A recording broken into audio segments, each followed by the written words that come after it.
Bismillahirrahmanirrahim. Assalamualaikum warahmatullahi wabarakatuh.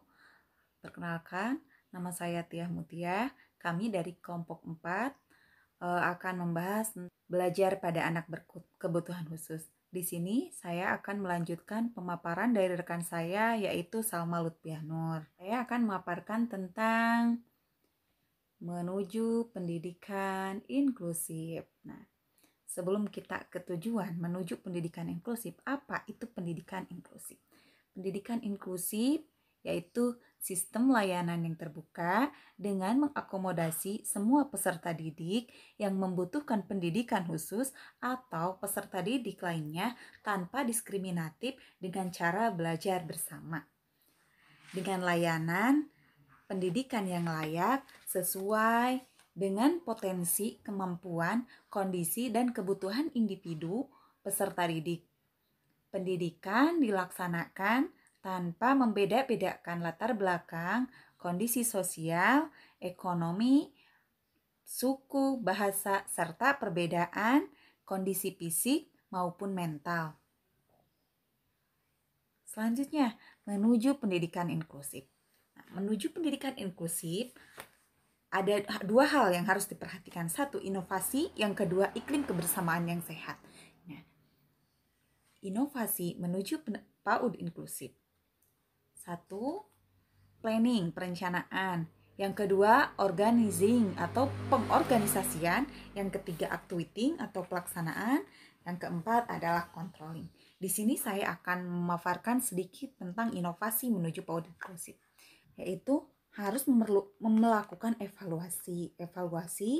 Hal ini dikarenakan setiap program, baik PAUD maupun program lainnya, memerlukan evaluasi untuk mengetahui hasil dan tidaknya suatu program yang dijalani. Selama ini, pengelolaan PAUD di Indonesia memang terkesan banyak seninya atau proyek gotong royong. Hal ini kurang tepat karena dengan pengelolaan yang banyak seninya, maka tidak ada manajemen yang baku yang dijadikan pedoman untuk menjalankan programnya. Sehingga manajemen yang diterapkan lebih bersifat try and error. Untuk itu sebaiknya dipersiapkan manajemen yang baik dan matang, mulai dari tahap perencanaan hingga dengan tahap pengendalian. Dengan model gotong royong ini dirasa kurang tepat. Proses manajemen tidak berlangsung secara efektif dan efisien. Bahkan sering terjadi benturan antara satu unit dan unit lainnya. Ini menyebabkan pendayagunaan sumber organisasi tidak secara sinergis dan banyak terjadi pemborosan. Dalam hal ini, yang terjadi adalah sama-sama bekerja tetapi bukan bekerja sama. Maka sebaiknya manajemen ini tidak diterapkan karena tidak ada satu pencapaian yang kondusif, tetapi lebih kepada adanya kerja yang serabutan. Untuk itu, penerapan manajemen yang baik mutlak diperlakukan. Selanjutnya, diperlukan inovasi dan pembaruan pada dunia pendidikan. Sangat bagus untuk dilakukan mengingat semakin majunya perkembangan zaman sehingga inovasi selalu harus diperlukan. Anak didik tidak akan pernah maju apabila dididik oleh guru yang tidak berinovasi, hanya mengandalkan kurikulum yang dibuat oleh pemerintah dan belajar secara konvensional. Cara belajar itu tentu saja membuat murid cepat bosan dan tidak berkembang. Inovasi perlu dilakukan baik oleh guru maupun pengelola pendidikan sehingga dihasilkan formula baru untuk perbaikan kualitas guru.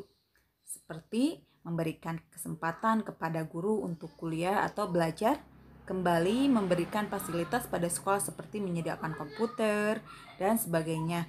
Perlu dilakukan supaya membawa kemajuan pada bidang pendidikan. Nah, ini untuk controlling ya. PAUD memerlukan evaluasi dikarenakan setiap program, baik PAUD maupun program lainnya, memerlukan evaluasi untuk mengetahui hasil dan tidaknya suatu program yang baik. Melakukan evaluasi PAUD antara lain dengan jalan melakukan evaluasi terhadap manajemennya, termasuk manajemen waktu, manajemen kelas, manajemen siswa anak usia dini, dan manajemen keuangan PAUD dan sebagainya. Selanjutnya yaitu iklim kebersamaan yang sehat. Iklim kebersamaan yang sehat yaitu terciptanya kondisi yang kondusif dalam bekerja atau dalam menjalankan aktivitas yang dilakukan. Keadilan bagi pendidik dan tenaga kependidikan, penghargaan terhadap kinerja pendidik. Iklim kebersamaan yang sehat adalah terciptanya kondisi yang kondusif dalam bekerja, dalam menjalankan segala aktivitas yang dilakukan. Semua mampu bekerja sama dengan baik dan merasa tanggung jawab bersama, sehingga tidak ada pihak yang merasa diabaikan atau tidak dihargai. Untuk menuju PAUD inklusif, benar-benar diperlukan kesiapan yang matang, mengembangkan PAUD agar lebih maju dan menuju lembaga PAUD inklusif dengan menjalankan manajemen yang baik, sehingga baik dari segi perencanaan sampai pengendalian dapat berjalan dengan sinergi. Tidak ada budaya sungkan atau like and dislike, semua mau belajar demi kemajuan lembaga dan bersama-sama berjuang untuk kesuksesan lembaga. Keberhasilan lembaga berkat kerjasama, bukan hasil perorangan.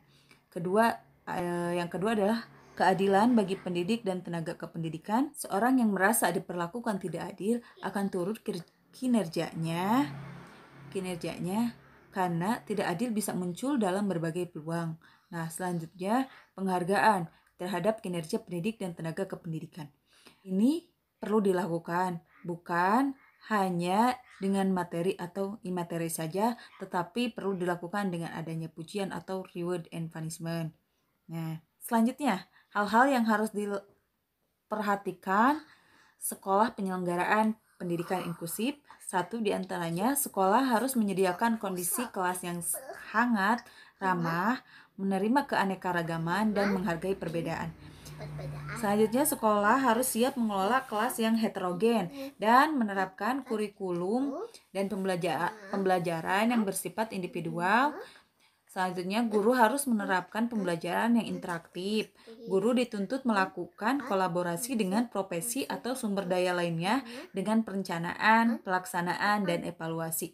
Selanjutnya, guru dituntut melibatkan orang tua secara bermakna dalam proses pendidikan. Di sini perlu adanya kerjasama antara guru dan orang tua. Orang tua selalu dilibatkan dalam pendidikan untuk menghasilkan kualitas anak dalam berpendidikan. Pemaparan saya tentang menuju PAUD inklusif dicukupkan sekian. Mudah-mudahan teman-teman tidak puas dan bisa mencari sumber lainnya. Kita akhiri dengan kesimpulan ya.